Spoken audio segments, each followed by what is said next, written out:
జై శ్రీరామ్. మిత్రమా, ఎలా ఉన్నావు? ఈరోజంతా ఎలా ఉండింది మీకు? మరి నా దగ్గర నుంచి ప్రేమతో కూడిన శుభాకాంక్షలు. ఈరోజు ఒక అద్భుతమైన నిజాన్ని నీకు గుర్తు చేయాలనుకుంటున్నాను మిత్రమా. ఒక్కసారి ఆ అనంతమైన ఆకాశాన్ని చూడు.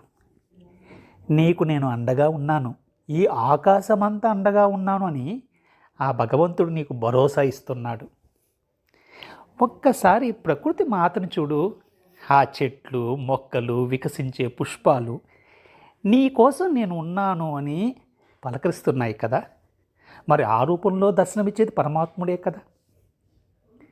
నీ దేహాన్ని తాకే ఆ చల్లని గాలి నిన్ను హత్తుకొని నేను నిన్ను రక్షిస్తున్నాను అని చెప్పే మరి భగవంతుని సంకేతమే కదా.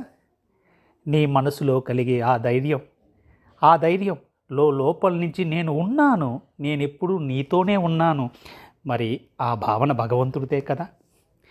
మిత్రమా, ఒక్క విషయం గుర్తుపెట్టుకో. నువ్వు ఎప్పటికీ ఒంటరివాడివి కాదు. భగవంతుడు అడుగు అడుగున నీకు తోడుగా ఉన్నాడు. పరిపూర్ణమైన విశ్వాసంతో ఆ భగవంతుని రక్షణలో నీ జీవితం ఎప్పుడూ అద్భుతంగా ఉంటుంది మిత్రమా. మరి శుభరాత్రి. జై శ్రీరామ్, జై శ్రీకృష్ణ, జై శ్రీరామకృష్ణ.